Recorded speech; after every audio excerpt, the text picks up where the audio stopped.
Hello, hello, hello, hello, hello, powerful people. Hello, coach leader, and hello, leader coach.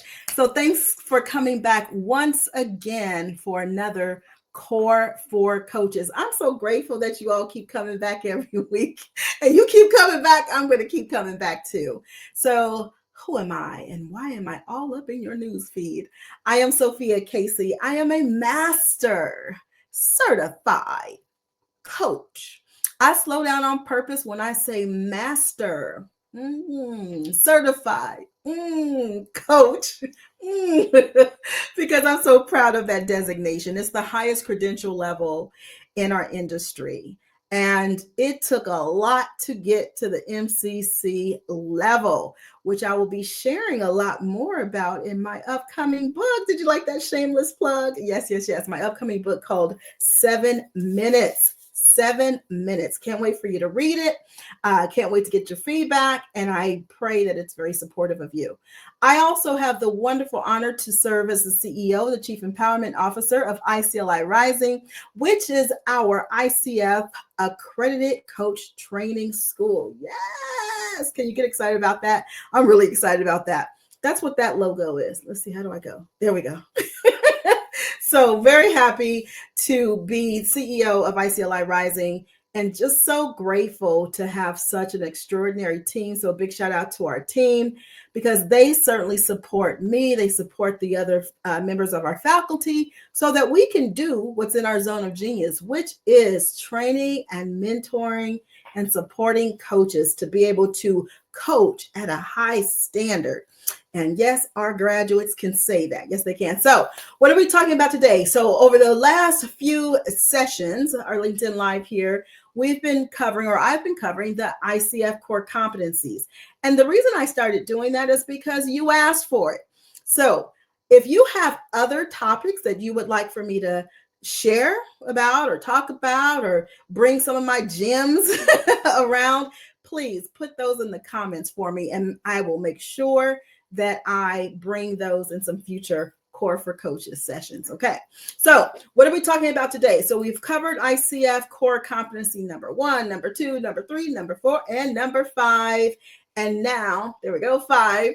And now we're going to focus on ICF Core Competency number 6, which I hear a lot about in my communities of coaches. So what does it mean to listen actively? And those of you who have been in this industry for a long bit, like some of us, you may remember in the past, this core competency was called listens actively. I wonder why ICF changed it.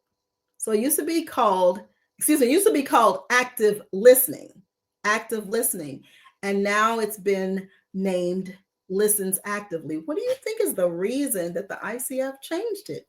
I want to know. There's a little twister for you, a little brain twister for you. So listens actively, and what does it mean? And why is it so important for us as coaches? And I also say as leaders, because everything that I bring here to you during Core for Coaches is not only for coaches, which is my beloved community, it's also for leaders, my other beloved community. So why is it important? The reason that it matters for us to be able to really listen actively is because if your coach, if your team member, even if your significant other doesn't feel that they have been heard, most likely that's going to get in the way of them feeling safe enough to share with you. Okay. So if a client doesn't feel heard, most likely they're not going to go deeper. And our work as coaches is to support our clients with going deeper, with getting new awarenesses, right? Discovering something about themselves and about their goals. And so we want to make sure that as coaches, we're doing all that we possibly can to really make sure that we are strong listeners. We're strong listeners. So again, ICF Core Competency number 6, listens actively, is what we're focused on today, because listening is not a passive activity. It's not a passive activity. You know, we have the wonderful blessing, if you will, to have graduated. I have the wonderful blessing to mentor coaches who are deaf. And I tell you, they have taught me so much about this coaching industry, but also so much about this specific core competency. Because honest, honestly, I believe that a lot of times when we say, yes, I'm listening, sometimes we're thinking about the physical side of hearing. Um, I'll out myself. So our teenager one time was talking to me, and he's sharing some story, probably a story that he had shared several times. This is when he was a wee little tot. And at some point, it just goes silent. He just goes completely silent. So I look up at him. I'm like, hey, what happened? Continue with your story. And he just sits back and smiles and says, Mom, I don't want to continue with the story because you're not listening. Oh, I know. Who are my parents out there? Didn't you just clutch your pearls? Oh, it stung so much. Why did it sting? Because he was telling the truth. He was telling the truth that I was not listening. I was hearing. So physically, I could hear him speaking. I even physically heard him stop speaking, which got my attention. But was I actually listening? No, I wasn't listening. So I want to hear from you all. What do you all feel is the difference between listens and hears? Listening and hearing. I want you to put that in the chat. I'm giving you a moment just to put that in the chat. What would you say is the difference between listening and hearing? And I happen to surround myself with tons of MDs, medical doctors, so you all can chime in too. We want the medical definition as well. What is the difference between listening and hearing? So again, and then I'll check in with you. I promise I'll check in the chat in just a moment. So it is really important as coaches that we really, really get this core competency down. And as a mentor coach, I'm listening. When I'm listening to recorded calls, when I'm actually observing the coach coaching in our coach training program, I am looking out for, did the coach actually listen or did he hear? And what's the evidence that the coach actually listened to what the client was saying? Okay, so let me just check in with you all. Okay, so I have one answer. Thank you so much. So one is, okay, we're talking about listening versus hearing. So one is when a person takes something in, studies it, and understands it versus just taking in audio and responding randomly. Yes, I love that. I so love that. I think that is well defined. So one is when a person takes something in, studies it, understands it. I think that's more listening, right? Versus when that person takes in the information, takes it in an auditory way, and responds maybe randomly, or is quick to respond because they haven't taken it in and really listened to it and digested. I like that definition. I'm totally stealing that definition for our coach training program. Thank you very much. Okay, so yes. So active listening, listening actively, that key word actively is really important because listening is not passive. It means I'm actually doing something, just like you all actually shared. I'm actually doing something. I'm taking in some information. I'm digesting it for myself, making sure that I understand it. And also, one of the great things about coach training that I've learned in all these years is, I'll ask it this way. I'll ask you all. Can you hear or can you listen to body language? I know I just got all these little twisters for you today. Can you actually listen to body language? I say that yes, you can. And I've learned this a lot from my colleagues, my fellow coaches who are deaf or hard of hearing. They've taught me again so much about this core competency. Are you paying attention to body language, the voice intonation, right? So that's real listening. Okay, I'm going to go on this. I know we don't have a whole lot of time together. Okay, so what I want to do is give you key aspects, as I always do. I'm always dropping some gems for you. I want to give you some key active listening aspects. Okay, so if you're a note-taking person like me, I would start taking my notes. So number one, listening without judgment. When we're actually listening actively, we are doing so without judgment. We are not evaluating our client. We are not putting our own fixed beliefs in the space, whether what they're saying is right or wrong, good or bad, winning or losing. We are not bringing in our judgment. We are not evaluating. I, as the coach, am actually receiving. So we want to make sure that when we are coaching our clients, that we are listening without judgment. Is that possible? I have a total sidebar. A great way to practice this is to notice. That can be a practice, right? That actually can be an action item. Notice when you are talking to people, not just your clients, but when you're talking to your friends, your family members, your coworkers, your colleagues, your managers, when you're talking to people, I want you to just notice, like after you finish the conversation, I want you to just spend just a minute, right? Just a minute. That's just what, 60 seconds, reflecting on whether or not you brought any judgment into that space. Ooh. Were you prejudging what they were going to say or what they meant by what they said? Okay, so that's number one. Listens without judgment. Number two, you ready for number two? Put a 2 in the chat. Number two. Two is tuning in to the unspoken. This is the part I love about this core competency. This is the part that I loved about coach training when I actually went through coach training. Oh my gosh, I don't even know, over 11 years ago, I think it was. This is what I love about our ontologically based coach training program, because we spend a lot of time right here. Spend some time in our level 1 program, but a whole lot more time in our level 2 program. And as I design our level 3 program, there's going to be even more light shined on this right here. So key element or key aspect of listens actively. Number 2 is tuning into the unspoken. What do I mean by the unspoken? I mean those things that the body language may say, but you don't actually hear the person saying something in an auditory way. So I'm talking about emotions. In our coach training program, we talk about thoughts, feelings, and body sensations. Did you notice that when your client said, when you asked, how are you doing today? And your client said, I'm fine.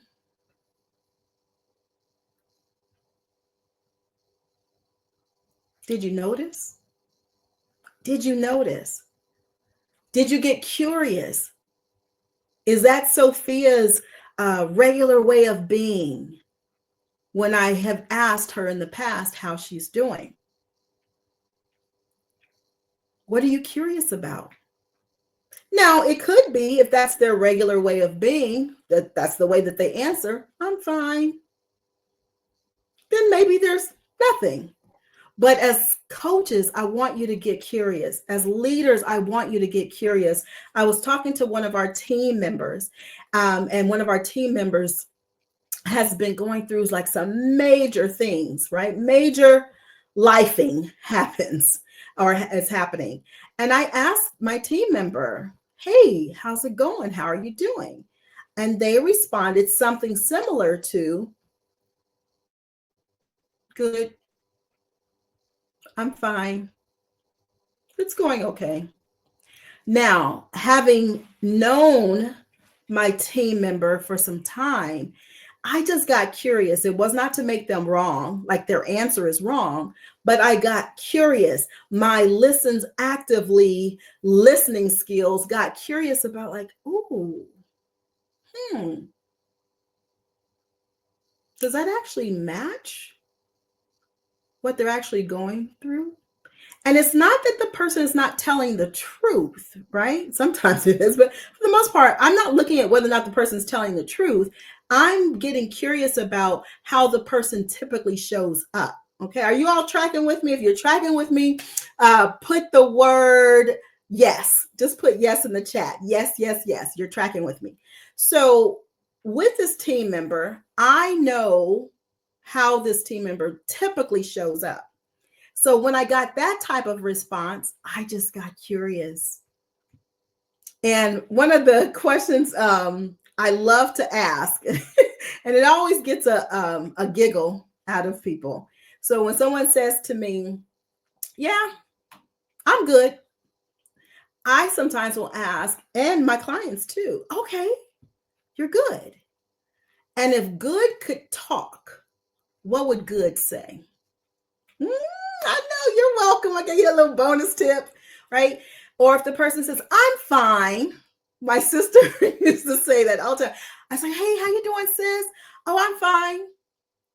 Until I started to get curious and dive a little deeper and ask her some open-ended questions like, hmm, if "I'm fine" could talk, what would it say?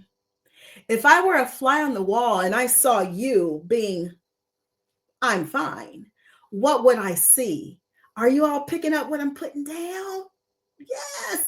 Yes, yes, yes. This is one of my favorite influencers say, Ashley, did you pick up what I put down? So, yes, are you picking up what I'm putting down? What is coming up for you? So, I'm going to check in on the chat. And I promise I will make sure that myself, my team, that we will answer every single comment. We're going to answer every single comment, every single question. And I know we just have a little bit of time right now. Okay, so yes, always stay curious. One of the best ways to learn anything is staying curious. Yes, yes, yes. And can we put that up right there? Because I want somebody to just I want them to see that, and I want them to take a screenshot of it. I want these coaches and leaders to take a screenshot of that. Always stay curious. One of the best ways to learn anything is staying curious. And I'm so grateful that in our line of work as coaches, we don't have to be the experts. We can be experts of coaching, but we don't have to be the experts in the industry that our clients happen to work in. But the way that we show our expertise is that we know specific coaching tools that we can use.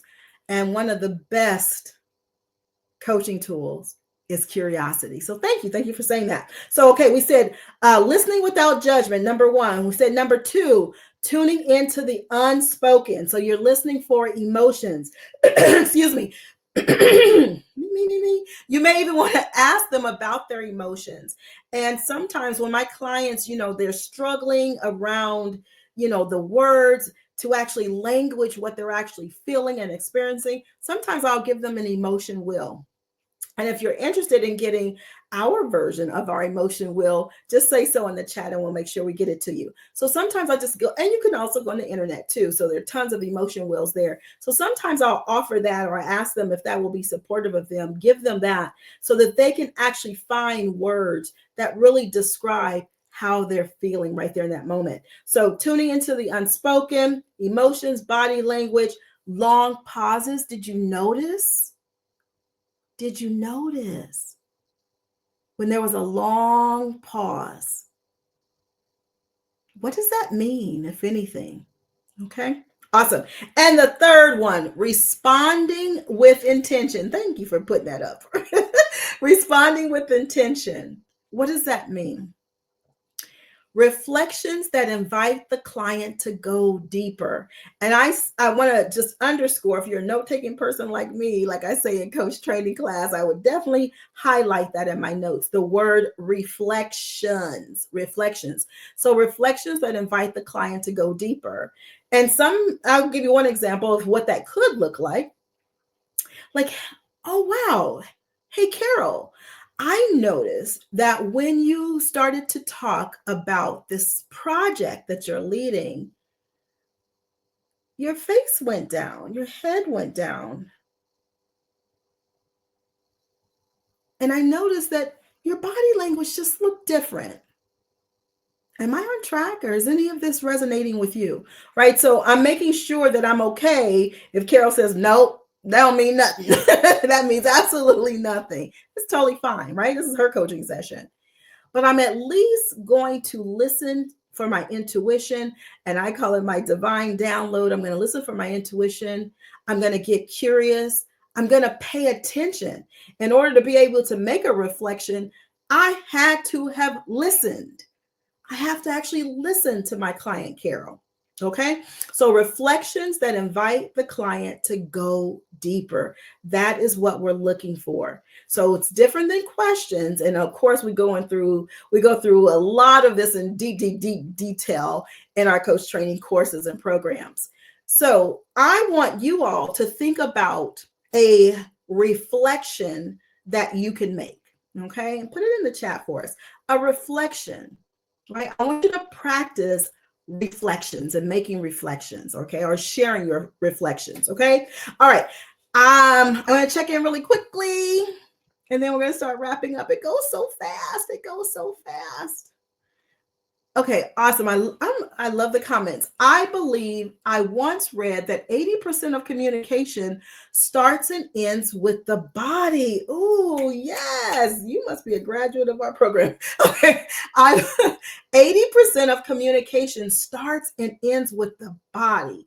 Only 20% of what someone wants to convey comes from them saying it verbally. Drop the mic. Yes, yes, and more yes. So if 80% of our communication comes from what we say with our body, with our facial expressions, with our body movements, with our breathing, and only 20% comes from what the person actually says verbally, then it behooves us to make sure that we are practicing all the techniques possible so that our listening skills are really, really strong, top notch, high standard, excellence. Okay, awesome. All right, I'm gonna go on and then I'm gonna wrap up, I promise. So I want you to just consider how you can actually hear what's beneath the surface, right? So I've been talking to you about reflections, not being judgmental, paying attention to those nonverbal cues. So I'm gonna give you 3 more tips and then I promise I am gonna wrap up. How to hear what's beneath the surface. Number 1, name what you hear. Name what you hear. So I'm putting you all onto a whole bunch of free game right now. You're welcome. Name what you hear. And it could sound something like this. It sounds like this is weighing on you heavily based on what you just shared. And here's the thing that's super important. And I covered a lot of this in our level 2 program. Super, super important. As coach, I want to be open to the client saying, no, it's not weighing on me heavily, right? I don't want to be so attached to my outcome, attached to what it is that maybe my intuition is saying. But I'm going to put it out there because my intuition says to do so. And again, I'm okay if it doesn't land. Okay. So that was an example of naming what you actually hear.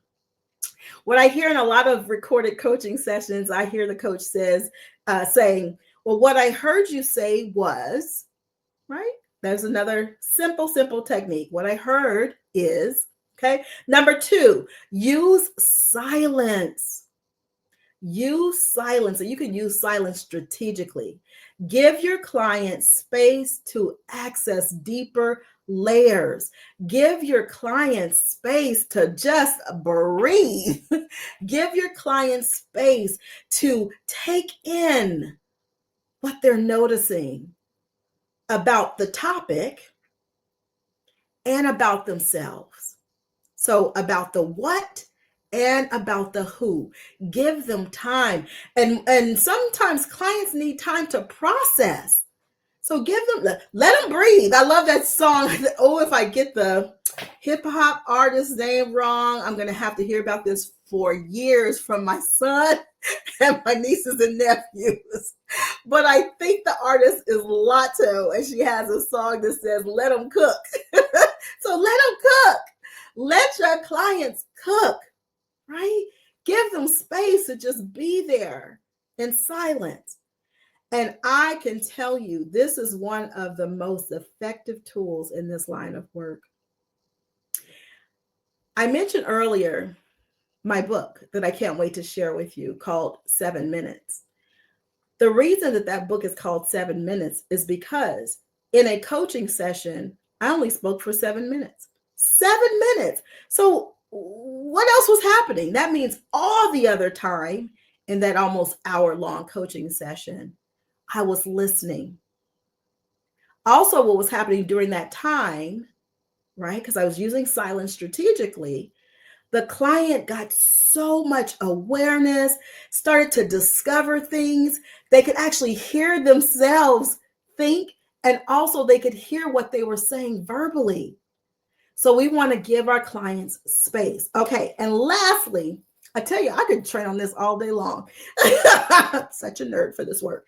Lastly, number 3 is mirror and reflect. Okay. So a way to hear what's beneath the surface is to mirror and reflect. We just talked about reflection a little bit.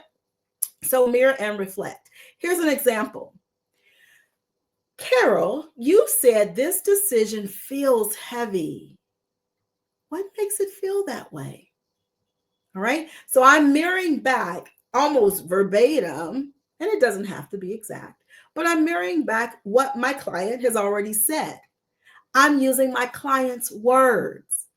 So when I am observing as a mentor coach, as an assessor of your coaching demonstrations, I am actually listening for, looking out for, well, did that coach actually really listen?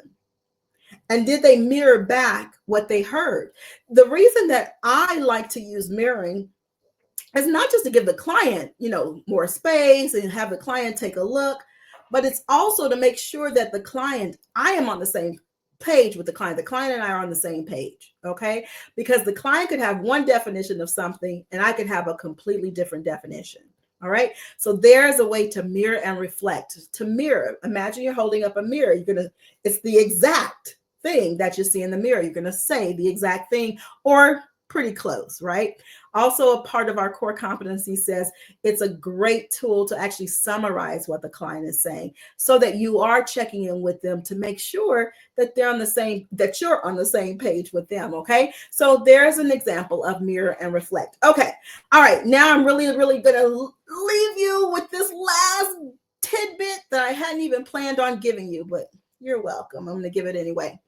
Some common listening mistakes that I hear as an assessor of coaches' demonstration of their ICF core competencies, mistakes that I hear as a mentor coach, mistakes that I sometimes hear in our coach training programs too, as coaches are just starting in this work.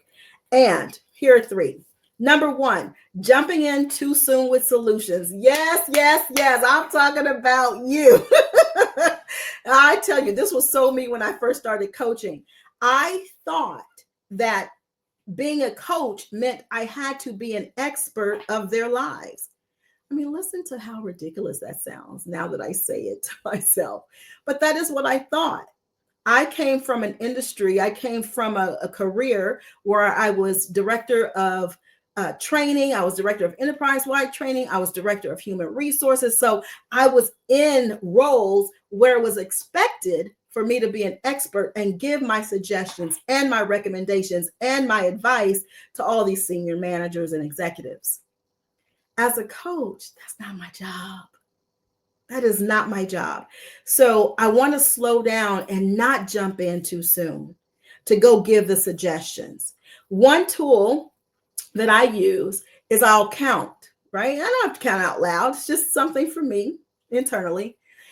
And I'll say something like, 1 alligator, 2 alligator, right? Before I put in what I have to say. Number 2, another common listening mistake is listening to respond instead of understanding. You're listening and you have this preconceived notion of what they're about to say in the next word versus leaning back and actually listening. As I said earlier, actually grounding yourself in what they're saying. I almost think about it like gumbo. Anybody love gumbo? Gumbo. Like the client has just created this gumbo dish of all of their thoughts and feelings and body sensations.